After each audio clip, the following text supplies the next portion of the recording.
talkers, and this is News Recap. No fluff, straight to the point. 8 people were injured when a school bus carrying a softball team crashed in Oklahoma. The United States Supreme Court has made another whiplash decision. The conservative majority cleared the way for immigration sweeps in LA. Explosions shook Doha after Israel carried out a strike against Hamas.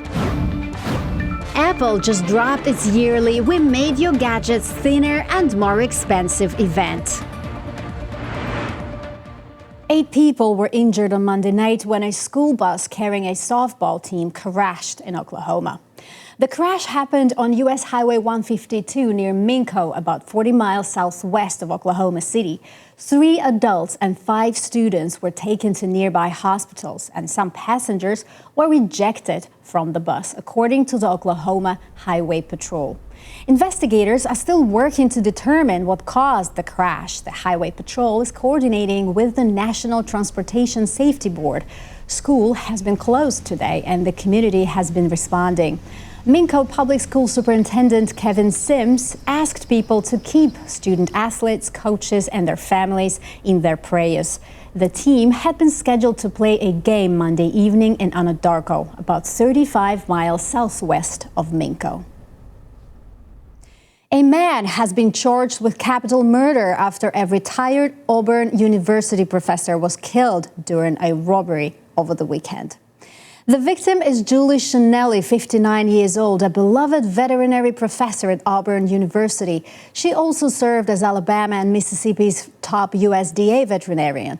Auburn says she stayed active and valued in her community even after the retirement. Police say the attack happened Saturday morning. Shanelli was assaulted and killed, and her car was stolen. Her body was found in Kissel Park. Authorities arrested 28-year-old Harold Dabney III on Sunday, about 5 miles from the park. He's being held without bail, and his attorney has requested a preliminary hearing. Local officials in Auburn University is mourning Shanelli, calling her a cherished educator and mentor whose work in veterinary medicine left a lasting mark. A firefighter died on Monday while working on a wildfire at the Grand Canyon that's been burning since July. He suffered a cardiac emergency while repairing areas damaged by the fire. Paramedics did try to revive him but were unsuccessful. His name has not been released yet. The fire, sparked by lightning on July 4th, has burned 227 square miles. Dry winds helped spread the flames, destroying the historic Grand Canyon Lodge, dozens of cabins, and damaging more than 100 buildings. About 569 people are fighting the blaze, which is now 80% contained. Arizona officials are reviewing how the fire was handled. In the meantime, Jeffrey Epstein's birthday book is out, and yes, it is as creepy as you imagine. The 238-page scrapbook made by Ghislaine Maxwell for Epstein's 50th birthday back in 2003 includes photos, lewd sketches, and messages from high-profile friends. Donald Trump, Bill Clinton, and Lord Mandelson all apparently thought a pedophile's birthday was worth a note. Trump's entry shows a drawn woman, some cryptic lines about having certain things in common, and a signature that, well, let's just say it, raised eyebrows. Trump denies writing it and is suing the Wall Street Journal over the story. As for MAGA, they collectively shrugged. Charlie Kirk called the signature fake. Benny Johnson wants to sue them into oblivion. Vice President Vance says Democrats don't care about Epstein and just want to smear Trump. Basically, the movement waved the birthday book off like it was junk mail. Meanwhile, Clinton praises Epstein's childlike curiosity. Mandelson mentions interesting friends, and one assistant casually notes sitting on Queen of England's throne. So yes, you can now officially peek inside the 50th birthday of a convicted sex offender. Happy birthday, indeed. House Democrats are sending their own members to Republican-led committee reviewing the January 6, 2021 Capitol attack. Minority Leader Hakeem Jeffries named Representatives Eric Swalwell, Jasmine Crockett, and Jared Moskowitz to represent the Democratic side and warned that Republicans are trying to rewrite history. Donald Trump and House Republicans are now determined to whitewash that day that will always live in infamy. House Democrats will not let it happen. Not today, not tomorrow, not ever. The three Democrats outspoken and tough, just what Jeffries says is needed to push back against efforts to downplay January 6. He added the Democrats will also work on bipartisan deals for health care, public safety, and the economy, but won't support any spending bills that hurt Americans.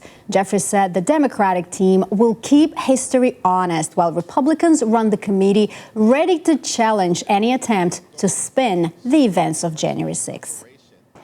The United States Supreme Court has made another whiplash decision. In a 6-3 ruling, the conservative majority cleared the way for immigration sweeps in Los Angeles. That means ICE agents can stop people based on things like the language they speak, the neighborhood they're in, or even just how they look. A lower court had blocked those tactics, calling them unconstitutional. But Justice Brett Kavanaugh said that judge went too far in restricting agents. Justice Sonia Sotomayor, speaking against the majority, warned that people were being thrown to the ground and handcuffed simply for fitting a profile. California Attorney General Rob Bonta says the logic behind the ruling is deeply disturbing. He notes that while the Supreme Court recently banned using race in college admissions to address discrimination, however, there is a but. The use of race to potentially discriminate, but you can consider race when in a city like LA, where there are so many Latino Californians lawfully present, following the law. You can use race as a factor to discriminate potentially against Angelenos and Californians based on race. For now, immigration sweeps in Los Angeles are back on. The final outcome will depend on how the case plays out in the courts, but the contradictions are already crystal clear. Explosions shook Doha after Israel carried out a strike against Hamas leaders in the Qatari capital. Israeli sources say the operation had been planned for months. Reports indicate senior Hamas negotiators were among those targeted. This is the first known Israeli strike on Qatar. Israel says it informed the United States ahead of time. Qatar condemned the attack, calling it cowardly and clear violation of international law. The strike could also put the U.S.-Qatar relationship under strain, since Qatar hosts the largest American military base in the Middle East. Families of Israeli hostages held in Gaza are deeply worried. The Hostages and Missing Families Forum said the strike may put the captives' lives at greater risk, and some family members fear it could directly threaten their loved ones. Experts warned the attack could hurt efforts to negotiate a ceasefire in Gaza. Qatar, which has helped mediate talks in the past, may now reconsider its role. After the Israeli strike in Doha, the situation in Gaza is getting worse. On Tuesday, Israel told people in Gaza City to evacuate, signaling a full-scale attack on the city. Hundreds of thousands of residents now have to decide whether to stay in their homes or move south to areas that are already crowded and damaged. Many families cannot afford to leave or fear being displaced again. Israel says the operation is meant to stop Hamas fighters from regrouping and to take over parts of the city that have not been attacked before. The military has already destroyed some high-rise buildings in central Gaza, which it says were used by Hamas. Brigadier General Efi Defrin said Israeli forces control about 30% of the city and will increase their attacks in the coming days. Aid groups warn of a major humanitarian crisis. Philip Lazzarini, head of the UN Agency for Palestinian Refugees, said that there is no safe place in Gaza, let alone a humanitarian zone.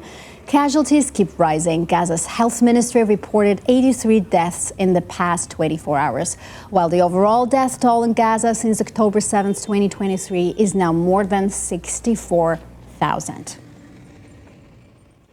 A freight train slammed into a double-decker bus at a crossing in Atacamulco, Mexico on Monday, killing at least 10 people and injuring more than 40. The bus, operated by Herradura de Plata, was carrying domestic workers and other passengers and was ripped apart by the impact. The train, run by Canadian Pacific Kansas City, a major freight line, said its staff were on site helping authorities. Videos circulating online show the bus slowly trying to cross the tracks in heavy traffic when the fast-moving train struck it on the passenger's side, sending the bus down the tracks. There were no visible crossing gates or warning signals, and other vehicles can be seen crossing just before the crash.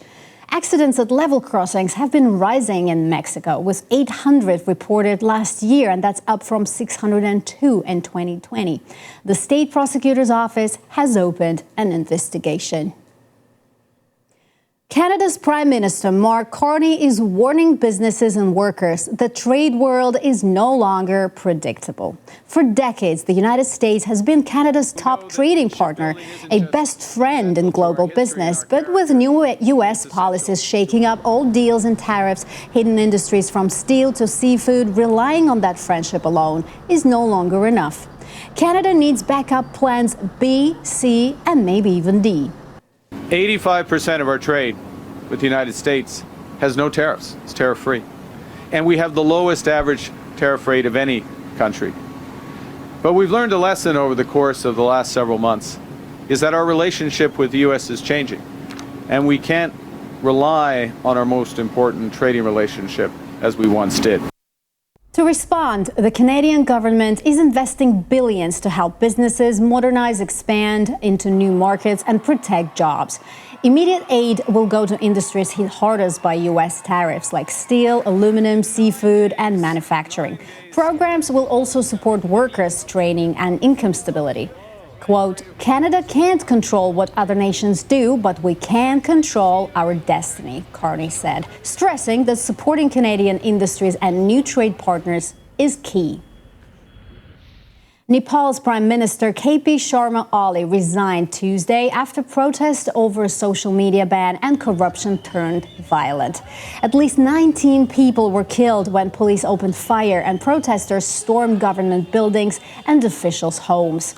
The protests were driven by Gen Z upset about censorship, unemployment, and government corruption. Even after the social media ban was lifted, the anger didn't stop. Many young Nepalis are already leaving the country to find work, adding to frustration. Ali will stay on as a caretaker and said he plans to investigate the shootings and help victims' families. President Ramchandra Paudel called for talks, and the military warned it could step in if the unrest continues. The resignation shows that when people take to the streets, governments can't just ignore them.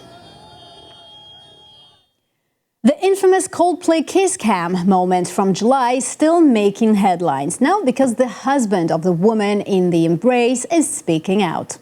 Kristen Cabot, HR chief at the tech company Astronomer, was caught hugging her boss, CEO Andy Byron, during the band's show in Massachusetts. The clip went viral, racking up millions of views and thousands of memes. Astronomer condemned the moment, saying leaders are expected to set the standard in both conduct and accountability. Both Cabot and Byron resigned days later. Apparently, Kristen and her husband, Andrew Cabot, had been separated weeks before the concert. Kristen filed for divorce on August 13th. The next hearing is on November 26th. Andrew hopes the public filing gives respectful closure and privacy. Chris Martin, in the meantime, reportedly warns audiences before the kiss cam rolls. I guess lessons learned. Apple just dropped its yearly We Made Your Gadgets Thinner, Smarter and More Expensive event. Here's the gist. The iPhone 17 Air is ridiculously thin at 5.6 millimeters, but tough with a titanium frame and a scratch-resistant ceramic shield. The regular iPhone 17 has a bigger 6.3-inch screen, smoother scrolling, and upgraded cameras. The Pro models got more storage, better cameras, and the new A18 Pro chip, which can handle AI and graphics like a mini computer. The Apple Watch Series 11 now has 5G, sleep tracking, scratch-resistant screens, and even checks your blood pressure. AirPods Pro 3 can translate foreign languages in real time, cancel noise, and fit in 5 different ear sizes. Now that's important. iOS 26 brings liquid glass designs, making your swipes and taps flow like water. So in short, thinner phones, bigger screens, smarter watches, AI earbuds, and all the Apple upgrades you didn't know you needed. And that's all for now. The top stories of the day, no fluff, straight to the point. Don't forget to subscribe, like, and drop a comment. I'm Kat Pokris, and I'll see you next time.